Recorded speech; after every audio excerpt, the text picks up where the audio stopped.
করছেন যে তোমাদের খলিফা, এখন তোমাদের খলিফার দরকার, এই জন্য তোমরা শত সহস্র চিঠি আমার কাছে পাঠাইছো, আর অনেক প্রতিনিধিরাও তোমরা নিজের আগে সাক্ষাৎ করছো। হযরত হুসাইন রাদিয়াল্লাহু তাআলা আনহু, হযরত হুসাইন রাদিয়াল্লাহু তাআলা আনহু যে সমস্ত নেতাদের পক্ষ থেকে চিঠি প্রেরণ ছিল, চিঠি পাঠাইছিল, এরার নাম তিনি উল্লেখ করলেন।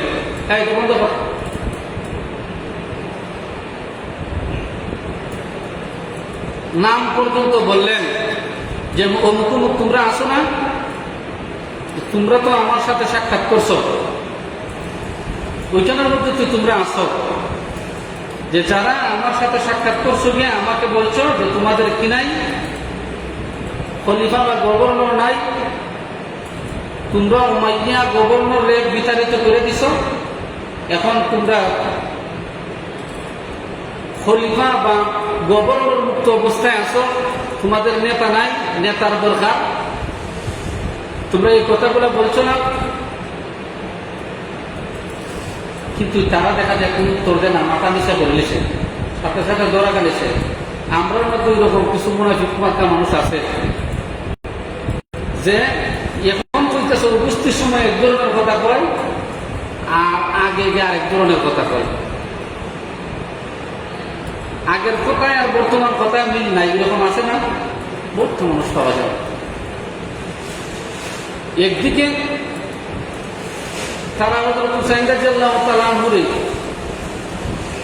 খলিফা বানানোর জন্য কুফার থেকে মক্কা মদিনা গেছে,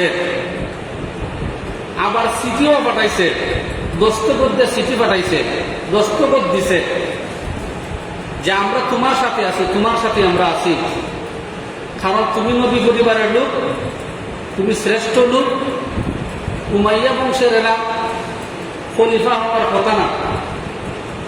বিশেষ করে আমিরে মুআবিয়া রাদিয়াল্লাহু তাআলা আনহুর যে ছেলে ইয়াজিদ ইবনে মুআবিয়া, সেই ইয়াজিদ ইবনে মুআবিয়া সে যদিও একজন সাহাবীর সন্তান, কিন্তু আমল আখলাকের দিকে আপনি হলেন শ্রেষ্ঠ, এবং আপনি হলেন নবীজি সাল্লাল্লাহু আলাইহি ওয়াসাল্লামের একমাত্র মায়া কলিজার টুকরা হযরত ফাতিমা রাদিয়াল্লাহু তাআলা আনহার সন্তান। সুতরাং আপনারা যেখানের মধ্যে আছেন ওইখানে আর কেউ খলিফা হওয়ার যোগ্য নয়। আপনি যেরকম একজন আলিম, আপনি হাফেজ, আপনি বিজ্ঞ, আপনি প্রাজ্ঞ, আপনি যোগ্য, এবং খেলাফতের হকদার আপনি, সব দিক থেকে আমল আখলাক ইলম আমল সব দিক দিয়ে, বংশীয় মর্যাদার দিক দিয়ে, সব দিক দিয়ে আপনি হযরত আমিরে মুআবিয়া রাদিয়াল্লাহু তাআলা আনহুর ছেলে ইয়াজিদের চাইতে আপনি অনেক ঊর্ধ্বে। সুতরাং আমরা আপনাকে চাই এই বিষয়গুলা লিপিবদ্ধ করে তারা হযরত হুসাইনের কাছে একটা চিঠি নয়, দুইটা চিঠি নয়, 100টা নয়, শত শত চিঠি হযরত হুসাইনের কাছে পাঠাইছে। এবং একজন মানুষ, দুইজন মানুষ নয়, শত শত মানুষ দলবদ্ধভাবে হযরত হুসাইনের সাথে তারা হজ্জের ময়দানে হযরত হুসাইন রাদিয়াল্লাহু তাআলা আনহুর সাথে তারা সাক্ষাৎ করছে, আর তাদের আবদারগুলো বলছে। হুর বিন ইয়াজিদের নেতৃত্বে যখন কুফার ময়দানে কুফাতে আসার পথে হযরত হুসাইনকে তারা বাধা দিল, পথ বন্ধ করে দিল, তখন হযরত হুসাইন তাদেরকে এই কথাগুলা উল্লেখ করে করে বলতে শুরু করলেন, ওহে অমুকের ছেলে অমুক, ওহে নেতা সাহেব, অমুক গ্রামের অমুক এলাকার বাসিন্দা, তুমি না আমার কাছে এতজন মানুষ নিয়ে আমার কাছে গিয়েছিলে, তুমি তো বলেছিলে যে তোমরা নেতা শূন্য অবস্থায় আছো, ইসলামী খেলাফতের দায়িত্ব এবং হকটা, এই সব কিছু তোমরা আমাকে দিতে চাও আমার নেতৃত্বে। এর মানে রাসূল সাল্লাল্লাহু আলাইহি ওয়াসাল্লামের দৌহিত্রের নেতৃত্বে ইসলামী রাষ্ট্র তোমরা কায়েম করতে চাও। তোমরা একজন বিজ্ঞ মানুষ চাও, তোমরা একজন আলিম চাও, আলিমের নেতৃত্ব চাও, তোমরা পীরের নেতৃত্ব চাও, তোমরা আমল ওয়ালাদের নেতৃত্ব চাও, তোমরা কোরআনের শাসন চাও, ইসলামী শাসন চাও, ইসলামী শাসন ব্যবস্থা তোমরা সমাজে প্রতিষ্ঠিত করতে চাও। অনিসলামী কার্যকলাপকে তোমরা ইসলামী শাসনের মাধ্যমে, ইসলামী বিধিবিধানের মাধ্যমে, ইসলামী শাসকের মাধ্যমে, ইসলামী নেতৃত্ব নেতাদের মাধ্যমে তোমরা অবসান ঘটাইতে চাও। এখন তোমরা কি অবস্থা? এখন তোমরা কেন আমার বিরুদ্ধে অস্ত্র নিয়ে আসলে? এখন কেন তোমরা আমার বিরুদ্ধে মিছিল দিলে? আমি তোমাদেরকে ইসলামী শাসন ব্যবস্থা দেওয়ার জন্য আমি আসলাম, কিন্তু তোমরা কি করলে? এখন আমার বিরুদ্ধে মিছিল মিটিংয়ে আমার বিরুদ্ধেই তোমরা দাঁড়িয়ে গেলে, আমাকে হত্যা করার জন্য তোমরা ষড়যন্ত্র করা শুরু করলে, আমাকে ধ্বংস করিয়া দেওয়ার জন্য, ইসলামী রাষ্ট্র ব্যবস্থাকে ধ্বংস করার জন্য তোমরাই আমার বিরুদ্ধে দাঁড়িয়ে গেলে। এটা কেমন কথা? হুর বিন ইয়াজিদ বলেন, হুজুর আমি তো তা জানি না, আমি তো আপনার কাছে যাই নাই। বুঝি হ্যাঁ তুমি যাও নাই, কিন্তু তোমার ওইখানের মধ্যে যারা আছেন, তুমি যে কয়েক হাজার বাহিনী নিয়ে আসছো, আমাকে আমার গতিবিধি লক্ষ্য করছ, আমাকে বাধা দিচ্ছ, আমার কুফার যাওয়ার যাত্রা অবরুদ্ধ করছ, এদেরকে তুমি জিজ্ঞেস করো। আমি যাদের নামগুলা ডাকলাম এদেরকে তুমি জিজ্ঞেস করো যে এরা বদ্ধভাবে আমার সাথে সাক্ষাৎ করা গিয়েছিল কিনা।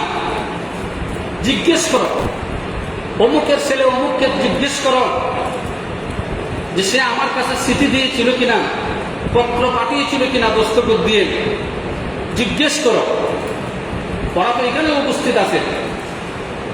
হুর বিন ইয়াজিদ একজন আরেকজনকে জিজ্ঞেস করলেন, এরা অস্বীকার যায় না, আমরা ওনার কাছে কোনো চিঠি উঠি দেই নাই। হুর বিন ইয়াজিদ বলেন, ওহে নবীজির দৌহিত্র হযরত হুসাইন রাদিয়াল্লাহু তাআলা, আপনি তো এদেরকে বললেন, এদের নাম নিয়ে নিয়ে আপনি বললেন ওরা আপনাকে চিঠি দিয়েছে, পত্র দিয়েছে, আমন্ত্রণ করেছে, কিন্তু ওরা তো এই মুহূর্তে অস্বীকার করে। আপনার কাছে কি কোনো দলিল আছে? হযরত হুসাইন রাদিয়াল্লাহু তাআলা বলেন, হুর বিন ইয়াজিদ নবীজির দৌহিত্র, আলীর সন্তান, ফাতিমার কলিজার টুকরা, জীবনে কোনোদিন কখনো মিথ্যা বলেনি। এমনকি আমার বাবা যখন ইসলাম ধর্ম গ্রহণ করেননি, আমার বাবাও কোনোদিন মিথ্যা কথা বলেননি। আমার বাবা কোনোদিন কোন মূর্তির সামনে মাথা নত করেননি, অথচ তিনি কোনো সময় ইসলাম ধর্ম গ্রহণ করেননি। আমার বাবার উপাধি হলো আলী হায়দার, আমার বাবার উপাধি হলো শেরে খুদা।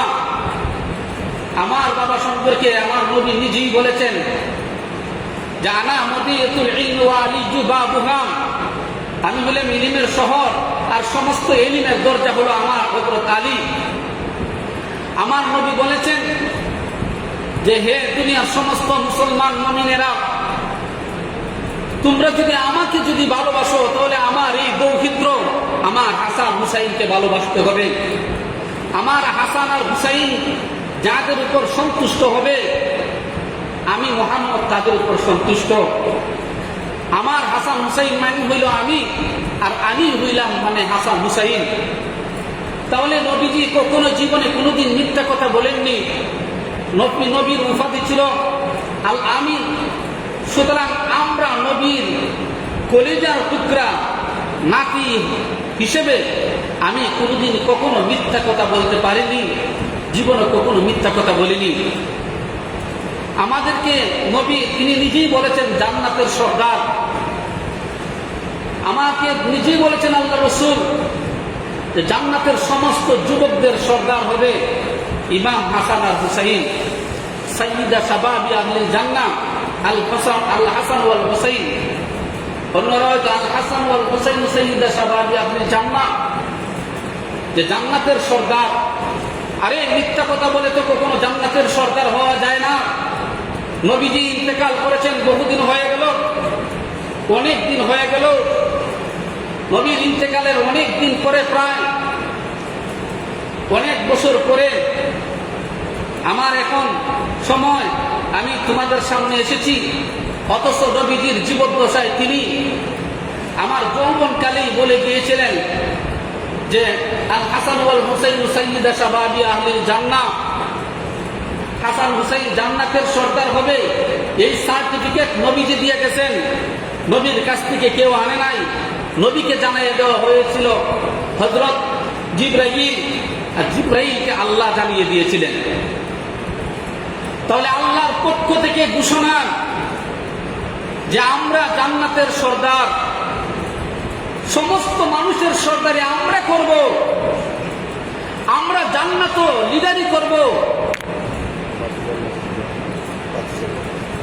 জাউল ভাইয়ের বাতিজার জন্য দোয়া চেয়েছেন, আল্লাহ তাআলা যেন তার আশা মাকসুদ গুলা পুরা করেন, সকলে বলে আমিন। তাহলে আমরা জান্নাতের মধ্যে গিয়ে সর্দারি করব, লিডারি করব, নেতাগিরি করব, নেতৃত্ব দিব। এই নেতৃত্বর দায়িত্ব স্বয়ং আল্লাহ এবং আল্লাহর রাসূল আমাদেরকে দিয়েছেন। কারণ আমাদের জীবনে আমরা কখনো মিথ্যা কথা বলিনি, মানুষের সাথে আমরা কখনো ধোঁকাবাজি করিনি, আমরা মানুষকে কখনো কষ্ট দেইনি, আমরা মানুষকে কখনো হত্যা করিনি, আমরা কখনো কোনো অন্যায় কাজে আমরা লিপ্ত হইনি। সুতরাং আমাদের এই আচার ব্যবহারে আল্লাহ অত্যন্ত সন্তুষ্ট হয়েছেন, বিদায়ী আমাদেরকে জান্নাতের সার্টিফিকেট দিয়েছেন। ঠিক না বেটি? কথা বুঝছেন না? যে আল্লাহ রাসূলের এই সাহাবীরা জান্নাতের যে সার্টিফিকেট কিভাবে পাইলেন, তাদের আচার ব্যবহার, তাদের আমল আখলাক, তাদের চরিত্র কৃতিত্ব, এই সব কিছুকে দেখেই তো আল্লাহ সার্টিফিকেট দিয়েছেন। ঠিক না বেটি? আপনাদের সমাজে যেই মানুষটারা আপনারা শ্রদ্ধা করেন, তার মধ্যে যদি কোনো ধরনের খারাপ অভ্যাস যদি থাকে, তাহলে কি ভালো সার্টিফিকেট দিব? কেউ দিত না। কারণ কইব এ হইল সুর, এ হইল সাদাবাজ, এ হইল টেন্ডারবাজ, এ হইল ঘুষখোর, এ হইল সুদখোর, এ হইল দাঙ্গাবাজ। সুতরাং এই দাঙ্গাবাজ, টেন্ডারবাজ, চাঁদাবাজ, ঘুষখোর, সুদখোর, এরে মানুষে কেউ কইতো না যে এ বা এর খুব ভালো মানুষ, এ একবারে জান্নাতে গেলাম, সে এরকম কেউ সার্টিফিকেটটা দিত না। কারণ হইল তার অপকর্ম মানুষের কাছে জানাশোনা, সে কি করতেছে না করতেছে সব কিছু মানুষের জানতেছে। সুতরাং তারে মানুষের উত্তম ধরনের সার্টিফিকেট কেউ দিবে না। হাসান আর হুসাইন একবারে ছোট বয়স থেকে নিয়ে সমস্ত বয়সে, তখন সময় যত সাহাবায়ে কেরাম জীবিত ছিলেন, তারা দেখেছেন কখনো হাসান হুসাইন অনৈতিক কোনো কাজের মধ্যে লিপ্ত হননি, কখনো কোনো মানুষকে কষ্ট দেননি, কোনো মানুষকে গালিগালাজ করেননি, কোনো মানুষকে কটু কথা বলেননি। হাসান হুসাইনের চরিত্র এত সুন্দর, যখন কারোর সাথে কথা বলতেন হাসি মুখে কথা বলতেন, যখন কারোর সাথে কোনো কথা বলতেন মোলায়েম কণ্ঠে তাদের সাথে কথা বলতেন, যখন কারোর সাথে সাক্ষাৎ করতেন বিনয়ের সাথে সাক্ষাৎ করতেন। কোনো মানুষের যদি কোনো অভিযোগ থাকে তখন খুবই স্পর্শকাতর হয়ে তাদের কথাগুলো শুনতেন। কখনো যদি কোনো মানুষের যদি দেখতেন কোনো বিপদের মধ্যে পতিত হয়েছে, সেই বিপদটাকে নিজের জন্য নিয়ে আসতেন। কোনো মানুষকে কোনোভাবে কোনো অবস্থাতে তারা কষ্ট দিতেন না। সুতরাং এই সব কিছু যাদের মধ্যে এই গুণগুলো ছিল, তারা ছিল সাহাবায়ে কেরাম।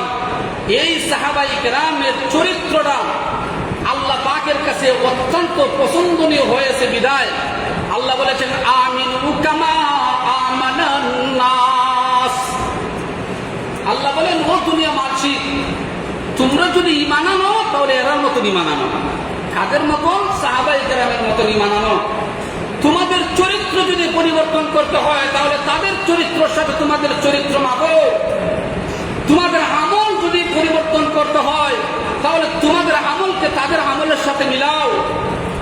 তোমাদের সর্বক্ষেত্রে প্রত্যেকটা জীবনে প্রতিটি অধ্যায়কে যদি তোমার সাহাবায়ে কেরামের সাথে যদি মিলাইতে পারো, তোমার কথাবার্তা, তোমার আচার ব্যবহার, তোমাদের উঠা বসা, ব্যবসা বাণিজ্য, যত ধরনের কিছু আছে সব কিছু যদি তুমি তোমার আমার সাহাবায়ে কেরাম, আমার নবীর সাহাবায়ে কেরামের সাথে যদি মিলাইয়া দিতে পারো, তাহলে বোঝা যাবে তুমি হইলাই খাঁটি মুমিন। আল্লাহ তখনই বলবেন উলাইকা হুমুল মুমিনুনা হাক্কান। আল্লাহ বলেন এরা হলো খাঁটি মুমিন, এরা হলো সর্বশ্রেষ্ঠ মুমিন, খাঁটি মুমিন। এরা বেজাল মুমিন না, এরা ঈমান খাঁটি, এদের চরিত্র খাঁটি, এদের কাজকর্ম খাঁটি, এদের আচার ব্যবহার খাঁটি, এদের ব্যবসা বাণিজ্য খাঁটি, এদের চলাফেরা খাঁটি, এদের মাত্রতা খাঁটি, সবকিছুই হইল সঠিক সঠিক। সুতরাং আমি আল্লাহ বললাম উলাইকা হুমুল মুমিনুনা হাক্কান। এরা হলো খাঁটি মুমিন। লাহুম দারাজাতুন, এদের মর্যাদা আল্লাহর কাছে অনেক বেশি। সুবহানাল্লাহ বলেন, এদের মর্যাদাটা কার কাছে বেশি? ইনদা রাব্বিহিম, আল্লাহর কাছে অনেক বেশি, অনেক মর্যাদাশীল। এদের মর্যাদার সাথে তুলনা হইতে পারে না, এদের চরিত্রের সাথে তুলনাই হইতে পারে না। সুতরাং এদেরকে তুমি মানিয়ে চলো, এদের মতন জীবনটারে পরিচালনা করো। হযরত হুসাইন রাদিয়াল্লাহু তাআলা আনহু হুর বিন ইয়াজিদ রে বললেন, তুমি এদেরকে নাম ধরে ধরে জিজ্ঞেস করো, আমি যাদের নাম বললাম এরা আমার কাছে চিঠি দিছে কিনা, এরা আমার কাছে রেসালা পাঠাইছে কিনা। হুর বিন ইয়াজিদ জিজ্ঞেস করলেন, ওরে অমুক অমুক গোত্রের বাসিন্দা, তুই কি নবীর দৌহিত্র হুসাইনের কাছে চিঠি দিয়েছিলে? এমনি সে কয় না না না না, আমি চিঠি দেই নাই। সত্য বলছে না মিথ্যা বলছে? আবার বলে, ও হুর বিন ইয়াজিদ, ওই হুসাইন, ওই যে হুসাইন বললো আমি তারে চিঠি দিছি, এটা মিথ্যা কথা বলেছে। নাউজুবিল্লাহ বলেন, আরো জুড়ে বলেন নাউজুবিল্লাহ। নবীজির সাহাবীদের মধ্যে শ্রেষ্ঠ সাহাবী হযরত হুসাইনকে বলে তিনি নাকি মিথ্যা কথা বলেছেন। আল্লাহ বরদাস্ত করেন নাই, আল্লাহ এদের কথা বরদাস্ত করেন নাই। যারা হুসাইনের সামনে দাঁড়িয়ে কারবালার প্রান্তরে হুসাইনের উপর অভিযোগ দিয়েছিল, অথচ ওরাই চিঠি দিয়েছিল। আল্লাহ কাউকে কারবালার প্রান্তর থেকে ফিরত তাদের পরিবারে পাঠাই দিতেন নাই, এরা সব মরে সাফ হয়। হুসাইন বাহিনীর আক্রমণে এরা শেষ হয়ে যায়। আমার প্রাণের ভাইয়েরা, যারা অস্বীকার করলো আমরা হুসাইনকে চিঠি দেই নাই, হুর বিন ইয়াজিদ দেখতে বলে, হুসাইন নবীজির দৌহিত্র, আপনার প্রতি আমার অনেক ভালোবাসা, অগাধ মহব্বত রয়েছে। আমার নবীর হাদিসের কথা আমার স্মরণ আছে, আপনারে মহব্বত করলে নবীকে মহব্বত হয়, আর নবীকে যদি মহব্বত করি আপনাকে মহব্বত করতে হয়। সুতরাং আপনার ভালোবাসা যার অন্তরে থাকবে, এ মূলত নবীর ভালোবাসায় অন্তরে লালন করলো। আপনাকে যে সাহায্য করবে মূলত নবীর সাহায্য করা, এটা আমি বুঝি। কিন্তু হুসাইন তুমি কিভাবে মিথ্যা কথা বললেন? নাউজুবিল্লাহ বলেন। তুমি বলছো অমুক তোমার কাছে চিঠি দিছে, আর সে বলে না না চিঠি দেয় নাই। এমনি হযরত হুসাইন বলেন, আমার নানাজি কখন মিথ্যা কথা বলেন নাই, আমার বাবা কোনোদিন মিথ্যা কথা বলেন নাই, এমনকি আমার দাদাও কোনোদিন মিথ্যা কথা বলেননি। দাদাও আমার নবীর জিরে অনেক মহব্বত করেছেন। আমার দাদা যে, আমার নানাজি যে কি করেছেন, ইসলাম প্রচার করেছেন। ওই সময় আমার দাদা যদিও মুসলিম ছিলেন, কিন্তু আমার দাদা কি করেছেন, মুহাম্মদুর রাসূলুল্লাহর ইসলাম প্রচারের কাজে তিনি বড় সহযোগিতা করেছেন। আবু তালিবের সহযোগিতা করছে না? অনেক সহযোগিতা করেছে, নিজের জীবন বাজি রেখে সহযোগিতা করছে। নিজের জীবন এই কুরাইশবাসীরা হযরত মুহাম্মদুর রাসূলুল্লাহর উপর একটা আক্রমণ করতে পারে নাই। 3.5 বছর পর্যন্ত নবীর সাথে আবু তালিব জেল খাটতে হয়েছে।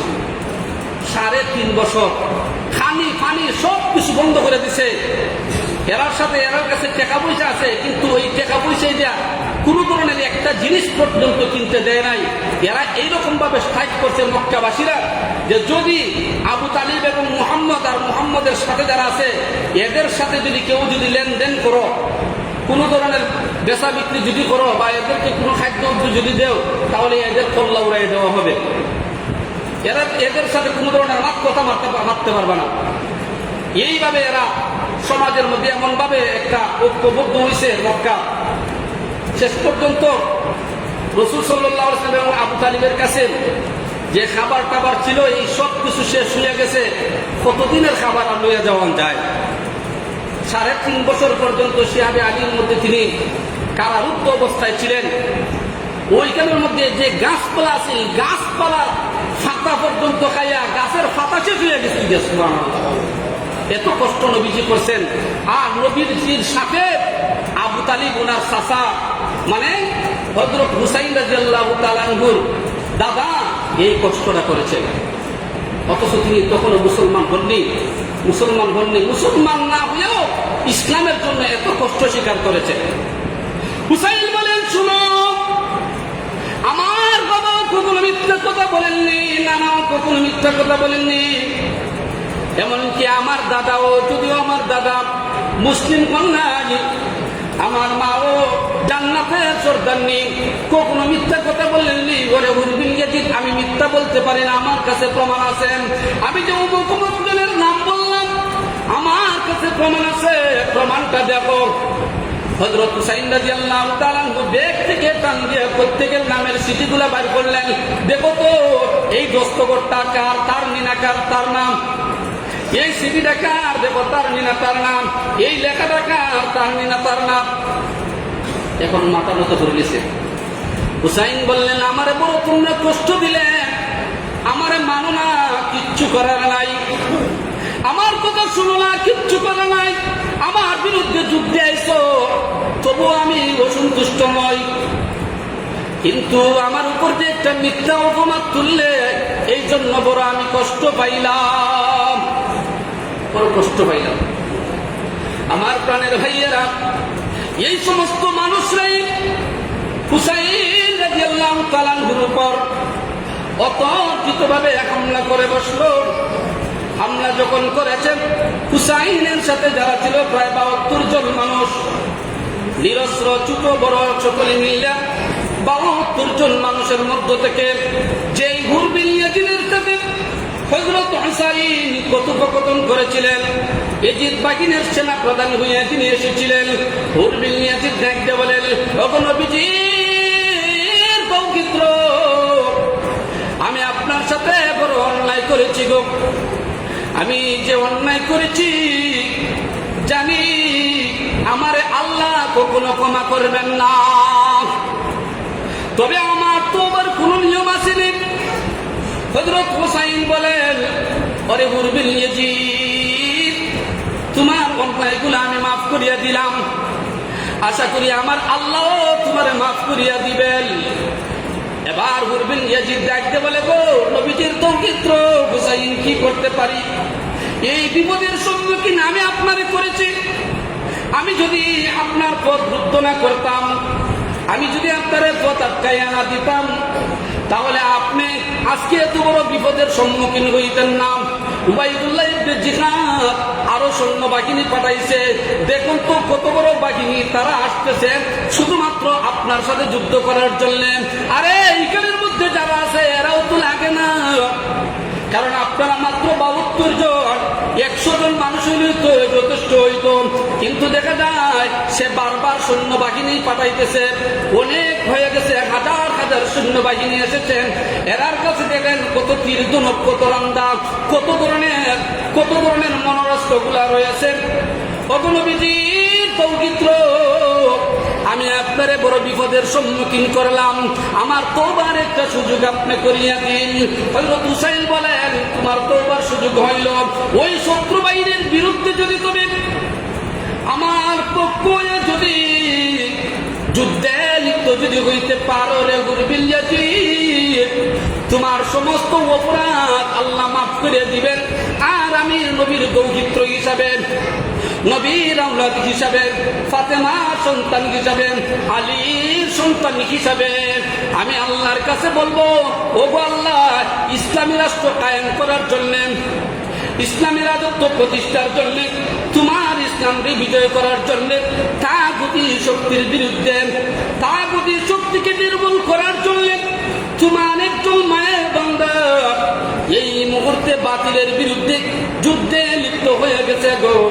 ও আল্লাহ, তুমি তার রক্তরে তুমি কবুল করো, তার চেষ্টা প্রচেষ্টারে তুমি কবুল করো। আমি যদি রে গুরবিন ইয়াজিদ জান্নাতে আমি যাই, তাহলে আমি গুরবিন ইয়াজিদ তোরে ছাড়া আমি জান্নাতে যাব না। সুবহানাল্লাহ। নবীর দৌহিত্র যদি এরকম একটা ডিক্লেয়ার যদি দেয়, তাহলে যাদের অন্তরে একটু ন্যূনতম ঈমান আছে, অবশ্যই সেই ব্যক্তি নবীর দলে আসবেনি না আসবে না। আমার প্রাণের ভাইয়েরা, ইসলামী রাষ্ট্র কায়েম করার জন্য, ইসলামরে বিজয় করার জন্য, ইসলামরে প্রতিষ্ঠিত করার জন্য, রাজধানীতে কায়েম করার জন্য, ইসলামী শাসন ব্যবস্থারে প্রতিষ্ঠিত করার জন্য হযরত হুসাইন রাদিয়াল্লাহু তাআলা আনহু এই মাসে আজকে 8 তারিখ 10 তারিখ তিনি দুনিয়া থেকে বিদায় নিয়েছিলেন। মুহররমের কত তারিখ? 10 তারিখে তিনি দুনিয়া থেকে বিদায় নিয়েছিলেন। যেই মাসের মধ্যে তোমরা করা, যেই মাসের মধ্যে হত্যা করা কুরআনের আইন অনুযায়ী আল্লাহ নিষেধ করে দিয়েছেন, সেই মাসেই হযরত হুসাইনকে হত্যা করা হয়। আর কত নির্মম ভাবে ওনাকে হত্যা করে। এই নির্মমতা, এই নিষ্ঠুরতা শেষ কোথায় না ভাই? এখনো দেখেন যারা হুসাইনের পক্ষে আছেন, এখনো যারা কুরআন এবং হাদিসের পক্ষে আছেন, এদের উপর কত ধরনের নির্যাতন নিপীড়ন আসে। কিন্তু যতই নির্যাতন নিপীড়ন আসুক না কেন, আল্লাহ একদিন না একদিন এদের রক্তের বিনিময়ে আল্লাহ এই পৃথিবীতে, এই বাংলাদেশে কুরআনের আইন জারি করতে পারেন, ঠিক না বেঠিক? আফগানিস্তানে কতদিন যাবত, কত বছর যাবত আলিম ওলামাদেরকে হত্যা করা হলো, মাদ্রাসার ছাত্রদেরকে হত্যা করা হলো, দ্বীন ইসলামের প্রতীক নেতাদেরকে হত্যা করা হলো। আল্লাহ পাকের দরবারে কোন দিন জানি কবুল হয়ে গেল, আল্লাহ ইসলামের রাষ্ট্র কায়েম করিয়া দিলেন, ঠিক না বেঠিক? আমার প্রাণের ভাইয়েরা, হুসাইন রাদিয়াল্লাহু তাআলা আনহুরে কারবালার প্রান্তরে তারা হত্যা করেছে। তো কার ইচ্ছা ছিল হযরত হুসাইনের মাধ্যমে রাষ্ট্র ক্ষমতা দখল করা, রাষ্ট্রের মধ্যে ইসলামকে প্রচার করা। কিন্তু উনারে এবং উনার পরিবার বর্গর যদিও তারা ইজিদ বাহিনীরা নির্মম ভাবে হত্যা করেছে, পরবর্তীতে একজন ব্যক্তি আল্লাহ পাক এই জমিনের মধ্যে পাঠাইয়া দিয়েছেন সকিফি গোত্রের, তার নাম হইল মুখতার। মুখতার যখন আসলো, মুখতার বাহিনীর মাধ্যমে ইজিদ বাহিনীর নির্মূল করা হয়ে গেল। ইজিদ বাহিনীর নির্মূল করে দিয়েছে মুখতার সকফি নামক একজন ব্যক্তি। সে হুসাইনের হত্যার প্রতিশোধ গ্রহণ করার জন্য যখন হুসাইনি পতাকা নিয়ে সামনের দিকে অগ্রসর হওয়া শুরু করছে, সারা পৃথিবীতে হুসাইনের পতাকা উদ্দিন হয়ে গেছে। সারা পৃথিবীর সমস্ত মানুষেরা, এমনকি ইসলামী রাষ্ট্র আর অনিসলামী রাষ্ট্র, প্রত্যেকটা জায়গায় এই প্রতিবাদ শুরু হয়ে গেছে যে যারা নির্মম ভাবে হুসাইনকে, নিরপরাধ একজন হুসাইনকে হত্যা করেছে, সুতরাং আমরা সেই হত্যার বিচার আমরা চাই, হত্যার বিচার আমরা চাই, এই জমিনে আমরা হত্যার বিচার চাই। মুখতার সকফি তাদেরকে ধরে ধরে জায়গায় জায়গায় হত্যা করে ফেলে। আর যাদেরকে মুখতার সকফির দলেরা পায় নাই, এরা যেখানে আত্মগোপন করছে, এরারে বাঘে হিংস্রে বিভিন্ন জাতিরা পর্যন্ত তাদেরকে উস্তাইয়া মাইরা হত্যা করেছে। আমাদের সমাজও এরকম হয়ে গেছে। সুতরাং ইসলামী রাষ্ট্র ব্যবস্থা কায়েম যদি হয়, আফগানিস্তান কত শান্তি, আফগানিস্তান কোরআনের শাসন চলে, আফগানিস্তান কত শান্তিতে চলে। গিয়ে দেখেন মানুষও বলছিল, বিশ্ববাসীরা বলছিল, আফগান যে এখন মোল্লারা ক্ষমতা নিছে, এখন মোল্লারা ক্ষমতা নেওয়াতে দেখবা এরা বাতিল করবে। কিন্তু গিয়া দেখেন এখন কি অবস্থা। কারণ ইসলামী রাষ্ট্র কায়েম করলে পরে আল্লাহর আইনটা যদি জারি করে, আল্লাহ তার জিম্মাদারি হবেন না হবেন না? রিজিকের মালিক তো স্বয়ং আল্লাহ, সবকিছুর মালিক স্বয়ং আল্লাহ। আমার যদি আল্লাহ খাওয়াইতে পারে, এই হালতে যদি আল্লাহ খাওয়াইতে পারে, ইসলামী রাষ্ট্র কায়েমুলকে খাওয়াবেন না আল্লাহ? হযরত হুসাইন রাদিয়াল্লাহু তাআলা আনহু এই কারবালার প্রান্তরে যখন সীমার নামক ব্যক্তি হুসাইন রাদিয়াল্লাহু তাআলা আনহুর বুকে উঠে বসে, নাউজুবিল্লাহ বলেন, হযরত হুসাইন দেখতে বলেন, এরে সীমা, তুই কোথায় বসলে? আমার বুকটা বসছে রে, যেই জায়গাতে আমার নবী বারবার চুমু দিয়েছেন, যেই জায়গাতে আমার নবী তার বুকটারে লাগাইছেন, এই বুকটার মধ্যে তুই কিভাবে রে বসলে রে সীমা? তোর কি করে যায় একটু আঘাত আসে না রে? কিন্তু সীমার কোনো ধরনের কথাই শুনে না। হযরত হুসাইনের বুকে উঠল রে ভাই, কারণ হুসাইন ছিলেন একজন বড় একজন আলিম, বড় একজন হাফিজ ছিলেন। হযরত হুসাইন রাদিয়াল্লাহু তাআলা আনহু নবীজির দৌহিত্র ছিলেন। আল্লাহ গুনার সারা বডিদের প্রশংসা আল্লাহ নিজেই করেছেন হযরত হুসাইনের। আকাশ বাতাস বাড়ি হইয়া তখন সময় প্রায় ঝড়ের মতন, ঝড়ের বেগে বাতাস প্রবাহিত হওয়া শুরু করলো। হযরত হুসাইনের মুখে যখন ওই সীমার উঠে যায়, এমন অবস্থা ধারণ করছে, বুঝা যায় আসমানে কাদা শুরু করে দিয়েছে, জমিনে কাদা শুরু করে দিয়েছে। যেমন বুঝা যায় গাছপালা তরুলতা নাকি সব কিছু কাদা শুরু করে দিয়েছে।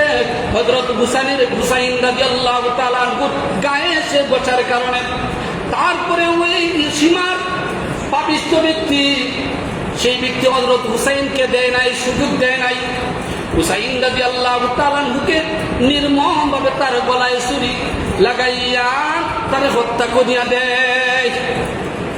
শুধু তাই নয়, হুসাইন রাদিয়াল্লাহু তাআলা আনহুকে হত্যা করিয়া হুসাইন রাদিয়াল্লাহু তাআলা আনহুর দুটা কান মুবারককে ছিদ্র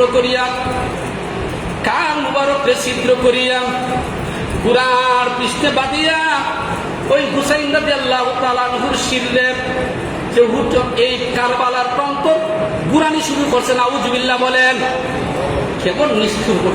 কেমন নিষ্ঠুরতা, কেমন নির্যাতন করছে দেখেন, কেমন নির্যাতন করছে। আমার প্রাণের ভাইয়েরা, বাংলাদেশও এরকম হয়েছে। শাইখুল হাদিস আল্লামা আজিজুল হক রাহমাতুল্লাহি আলাইহিকে ওই পাপিষ্ঠরা জালিমেরা যখন গ্রেফতার করলো, যার বয়স তখন ছিল ৮০-র ঊর্ধ্বে বয়স, প্রায় ৮৬-র মতন, ওই শাইখুল হাদিসকে মসজিদ থেকে ধরে নিয়ে তার উপর অভিযোগ তুলে তিনি নাকি কি করেছেন, পুলিশ হত্যা করেছেন। এই জন্য হযরত শাইখুল হাদিসরে পায়খানার মধ্যে তারা বেঁধে রাখেন। নাউজুবিল্লাহ বলেন।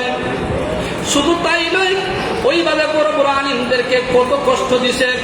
কাউকে উলঙ্গ করে আয়নাঘরের মধ্যে ফিটানি হয়েছে, উলঙ্গ হইরা। আমার প্রাণের ভাইয়েরা, এই জুলুম নির্যাতন ইসলামের প্রতীক মানুষদের উপর আছে, যারা ইসলামকে কায়েম করে। আল্লাহ রাব্বুল আলামিন বলেন, মাতা নাসরুল্লাহ, আলা ইন্না নাসরাল্লাহি কারীব। আল্লাহর সাহায্য কখন আসবে? কখন আসবে? যখন আল্লাহর দরবারে তোমার রক্ত কবুল হয়ে যাবে, যখন আল্লাহর দরবারে তোমার চোখের পানি কবুল হয়ে যাইবে, যখন আল্লাহর দরবারে তোমার জীবনটা কবুল হয়ে যাইবে, যখন সমস্ত মানুষের অন্তর আল্লাহর দিকে লুটিত হয়ে যাইবে, তখনই আল্লাহ রাব্বুল আলামিন সব প্রত্যেকটা মানুষের কথারে আল্লাহ কবুল করে নেবেন। আল্লাহ পাক রব্বুল আলামিন আমাদেরকে, আল্লাহ যেন আমাদেরকে এই কারবালার ইতিহাস থেকে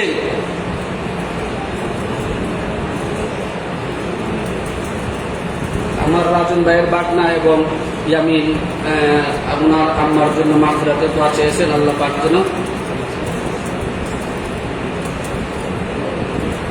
আলহামদুলিল্লাহ আমাদের মুতওয়াল্লি সাহেবের পক্ষ থেকে দাওয়াত, আমরা নামাজের পরে প্রত্যেকে ছোট বড় যারা আছে প্রত্যেকে ইনশাল্লাহ টাকার চেষ্টা করবেন। মুতওয়াল্লি সাহেবের পক্ষ থেকে দাওয়াত। তো আজকে এই কথাটি বলতেছি যে দেখেন, যেহেতু আশুরা আসছে, আজকে যারা রোজা রাখবেন, দুইটা রোজা রাখবেন। একটা হলো তোমার আজকে রাত্রে খাইয়া রোজা রাখবেন আগামীকালকে, আর একটা হলো আশুরার দিন 10ম দিন। যদি আজকে যদি না পারা যায়, আগামীকালকে যদি রোজা রাখেন, তাহলে এর পরের দিন অর্থাৎ 10 আর 11 অন্যতম 9 আর 10 আপনারা রোজা রাখার, যারা সম্ভব হয় রোজা রাখার চেষ্টা করবেন। আর এই দিনে উত্তম পোশাক পরিধান করা, উত্তম খাবার খাওয়া, এগুলো নবীর পক্ষ থেকে সুন্নত। পরিবারের মধ্যে উত্তম খাবারের ব্যবস্থা করা, এটা হাদিসের মধ্যে আছে। আল্লাহ পাক সারা বছরই আপনি এবং আমার এই হালতে রাখবেন, দান খয়রাত করবেন। আল্লাহ পাক আমাদেরকে তৌফিক দান করুন, সকলে বলে আমিন। সাল্লাল্লাহু আলা সাইয়্যিদিনা ওয়া মাওলানা মুহাম্মদ ওয়া আলা আলিহি ওয়া আসহাবিহি ওয়া বারাকা ওয়া সাল্লাম। আস্তাগফিরুল্লাহ, ইন্নাল্লাহা গফুরুর রহিম। اللهم آمين. ربنا آتنا في الدنيا حسنة وفي الآخرة حسنة وقنا عذاب النار. ربنا لا تزغ قلوبنا بعد إذ هديتنا وهب لنا من لدنك رحمة إنك أنت الوهاب. আয় আল্লাহ, তুমি মালিকের দরবারে আল্লাহ বলি, আল্লাহ আমরা বড় গুনাহগার, আল্লাহ আমাদের কোনো পারাপার নাই, কিন্তু তুমি তো দয়া সাগর আল্লাহ। তুমি কুকারি ওয়া মাবুদ কর দেন, তুমি কুকারি ওয়া মাবুদ কর দেন, সুরমে বে আন্দা যাবে হুদ কর দেন। सालिहा दर फसुक आसिया मंदाए हम करी नफ्स शैत मंदाए मगफिरता उम्मीद आज लुत्फ तू जाके फरमुदाए ला तकनत। আল্লাহ তুমি আমাদের নেকের দিকে ডাকো, আমরা গুনাহের দিকে দৌড়ি।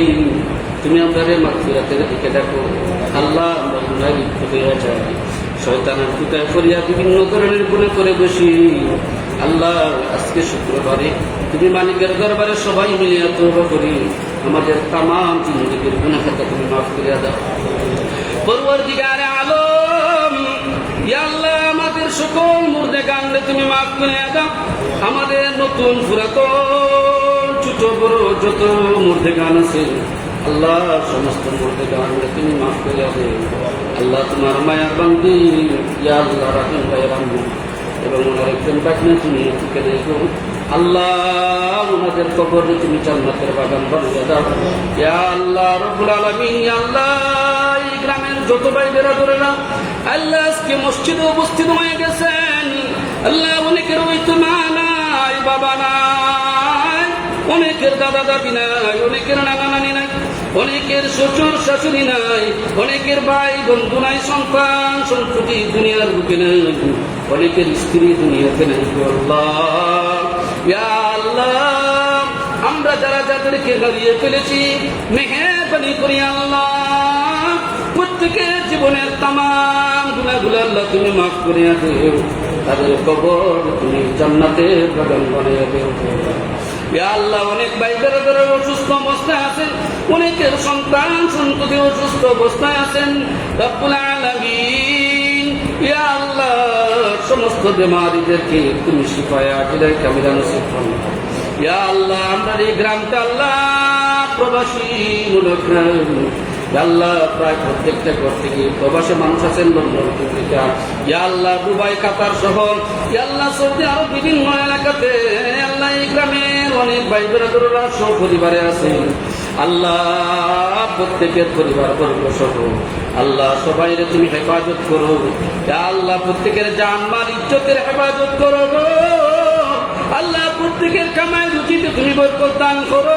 ইয়া আল্লাহ তোমার মায়ার বাংলা প্রবাসীরা আল্লাহ মসজিদও সাহায্য করেন, মাদ্রাসায় সাহায্য করেন, আলিমুল আমাদেরকে সাহায্য সহযোগিতা করেন, মাদ্রাসার তালিবুল ইলমদেরকে সাহায্য সহযোগিতা করেন, দুস্থ অসহায় অনাথ নিঃস্ব গরিবদেরকে আল্লাহ সাহায্য সহযোগিতা করেন, রাস্তাঘাটে সাহায্য সহযোগিতা করেন, কলকারখানা নির্মাণ করিয়া দেন। ইয়া আল্লাহ পানিবিহীন মানুষের পানির ব্যবস্থা করেন, গড়বিহীন মানুষদেরকে গড়ের ব্যবস্থা করিয়া দেন।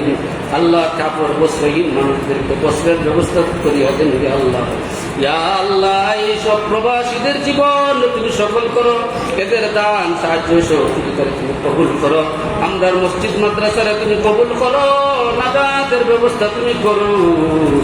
আল্লাহ চিত্র একটা বাচ্চা আল্লাহ অসুস্থ, আল্লাহ তারা তুমি শিফায়ে আখিরাত কামিলা নসিব ফরমাও। আরো যত বেমারিরা আছেন আল্লাহ তুমি শিফা করো, আমরা মসজিদ খানকে তুমি কবুল আর মঞ্জুর ফরমাও। আরো সম্পূর্ণ কাজগুলোর সম্পূর্ণ হওয়ার জন্য যা যা কিছু প্রয়োজন আল্লাহ তুমি গাইবি খাজানা থেকে তুমি পুরা করিয়া দাও গো আল্লাহ। আল্লাহ আমরা পক্ষ থেকে লক্ষ লক্ষ কোটি কোটি দুরূদ এবং সালাম সোনার মদিনা হযরত মুহাম্মদুর রাসূলুল্লাহর পাক দরবারে পৌঁছাইয়া দাও।